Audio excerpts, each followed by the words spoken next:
ಇಡೀ ಕರ್ನಾಟಕದಾದ್ಯಂತ ನಗರ ಪ್ರದೇಶದ ಸುತ್ತಮುತ್ತಲಿನಲ್ಲಿರುವ ಕೃಷಿ ಜಮೀನು ಮತ್ತು ಗ್ರಾಮೀಣ ಭಾಗದ ಗ್ರಾಮ ಪಂಚಾಯಿತಿ ವ್ಯಾಪ್ತಿಯ ಸುತ್ತಮುತ್ತಲಿನ ಕೃಷಿ ಜಮೀನುಗಳಲ್ಲಿ ಮನೆ ಅಥವಾ ಹೊಸದಾಗಿ ಪ್ಲಾಟ್ ಖರೀದಿ ಮಾಡಿರುವವರಿಗೆ ಹಾಗೂ ಮಾರಾಟ ಮಾಡುತ್ತಿರುವ ಆಸ್ತಿಯ ಮಾಲೀಕರಿಗೆ ಕರ್ನಾಟಕ ರಾಜ್ಯ ಕಂದಾಯ ಸಚಿವ ಕೃಷ್ಣ ಬೈರೇಗೌಡ ಬಿಗ್ ಶಾಕ್ ನೀಡಿದ್ದಾರೆ. ಗ್ರಾಮ ಪಂಚಾಯಿತಿ ವ್ಯಾಪ್ತಿಯ ಅಡಿಯಲ್ಲಿ ಹಳ್ಳಿಗಳ ಊರಿನ ಅಕ್ಕಪಕ್ಕದಲ್ಲಿರುವ ಕೃಷಿ ಜಮೀನುಗಳಲ್ಲಿ ಪ್ಲಾಟ್ ಮತ್ತು ನಿವೇಶನ ಮಾಡಿ ಮಾರಾಟ ಮಾಡಿರುವ ಎಲ್ಲ ಗ್ರಾಮ ಪಂಚಾಯಿತಿಗಳಲ್ಲಿ ನಮೂನೆ 9 ಹಾಗೂ 11ರಲ್ಲಿ ನೋಂದಣಿ ಮಾಡಿಕೊಳ್ಳುತ್ತಿರುವ ಗ್ರಾಮ ಪಂಚಾಯಿತಿ ಪಿಡಿಒಗಳಿಗೂ ಬಿಗ್ ಶಾಕ್ ಅನ್ನು ನೀಡಿದ್ದಾರೆ.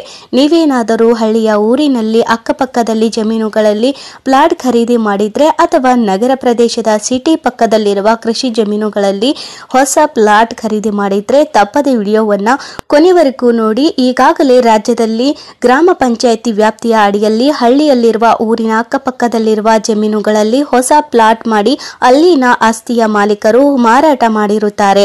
ಅಂತಹ ಪ್ಲಾಟ್ಗಳನ್ನು ಗ್ರಾಮ ಪಂಚಾಯಿತಿ ವ್ಯಾಪ್ತಿಯಲ್ಲಿ ನೋಂದಣಿಗಾಗಿ ನಮೂನೆ 9 ಮತ್ತು 11ರಲ್ಲಿ ನೋಂದಣಿ ಮಾಡಿಕೊಳ್ಳುತ್ತಿದ್ದು ಇದು ಕಾನೂನು ಬಾಹಿರ ಎಂದು ಕಂದಾಯ ಸಚಿವರು ಅಧಿಕೃತವಾಗಿ ತಿಳಿಸಲಾಗಿದ್ದು, ಈ ಬಗ್ಗೆ ಗ್ರಾಮ ಪಂಚಾಯಿತಿ ಪಿಡಿಒಗಳಿಗೂ ಮತ್ತು ಹೊಸ ಪ್ಲಾಟ್ ಖರೀದಿ ಮನೆ ಕಟ್ಟಿಸಿಕೊಂಡವರಿಗೂ ಹಾಗೂ ಜಾಗ ಖರೀದಿ ಮಾಡಿದವರಿಗೂ ಮತ್ತು ಜಮೀನುಗಳಲ್ಲಿ ಪ್ಲಾಟ್ ಹಾಕಿರುವ ಆಸ್ತಿಯ ಮಾಲೀಕರಿಗೂ ರಾಜ್ಯ ಸರ್ಕಾರದಿಂದ ಮತ್ತು ಕಂದಾಯ ಇಲಾಖೆಯಿಂದ ಬಿಗ್ ಶಾಕ್ ನೀಡಲಾಗಿದ್ದು, ತಪ್ಪದೆ ಈ ವಿಡಿಯೋವನ್ನು ಕೊನೆವರೆಗೂ ನೋಡಿ. ಹಾಗೂ ನೀವು ಕೂಡ ಸರ್ವೆ ನಂಬರ್ಗಳಲ್ಲಿ ಪ್ಲಾಟ್ ಖರೀದಿ ಮಾಡಿದ್ರೆ ಈ ವಿಡಿಯೋಕ್ಕೆ ಈಗಲೇ ಒಂದು ಲೈಕ್ ಮಾಡಿ.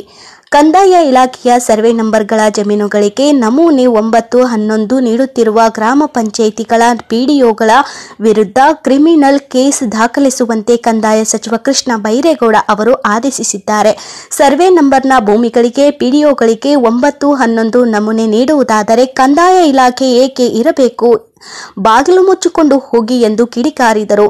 ಭೂಮಿಯ ಸ್ವಾಧೀನದ ಹಕ್ಕು ಬರುವುದಕ್ಕೆ ಸ್ಪಷ್ಟವಾದ ನಿಯಮಗಳು ಇವೆ.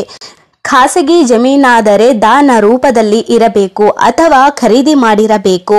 ಸರ್ಕಾರಿ ಜಮೀನಾದರೆ ಮಂಜೂರಾತಿಯಾಗಿರಬೇಕು. ಇದನ್ನು ಹೊರತುಪಡಿಸಿ ಬೇರೆ ಯಾವುದೇ ರೀತಿ ಮಾಲೀಕತ್ವ ಪ್ರಾಪ್ತಿಯಾಗುವುದಿಲ್ಲ.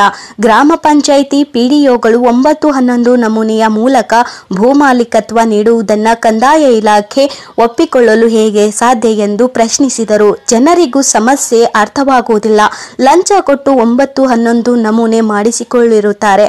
ಅಧಿಕಾರಿಗಳು ಎಲ್ಲಿಂದ ಹಣ ಬರುತ್ತದೆ ಎಂದು ಅಂಗಡಿ ಬಾಗಿಲು ತೆಗೆದುಕೊಂಡು ಕುಳಿತಿರುತ್ತಾರೆ. ಅವರು ಕಣ್ಣು ಮುಚ್ಚಿ ಈ ರೀತಿ ಅವಾಂತರ ಮಾಡುತ್ತಾರೆ. ಎಲ್ಲವನ್ನ ಕಾನೂನು ಬದ್ಧಗೊಳಿಸಿ ಜನರಿಗೆ ನೆಮ್ಮದಿಯ ವಾತಾವರಣ ಸೃಷ್ಟಿಸಬೇಕು ಎಂಬುದು ತಮ್ಮ ಉದ್ದೇಶ. ಹೀಗಾಗಿ ಹಲವು ಬಾರಿ ನಾನು ತಿಳುವಳಿಕೆ ಹೇಳಿದ್ದೇನೆ. ಇನ್ಯಾವ ಭಾಷೆಯಲ್ಲಿ ನನಗೆ ಅರ್ಥ ಮಾಡಿಸಬೇಕು ಗೊತ್ತಿಲ್ಲ ಎಂದು ಸಿಡಿಮಿಡಿಗೊಂಡರು. ಜಂಟಿ ಆರ್ಟಿಸಿಗಳ ಬಗ್ಗೆ ಸಾಕಷ್ಟು ತಕರಾರುಗಳು ಇವೆ.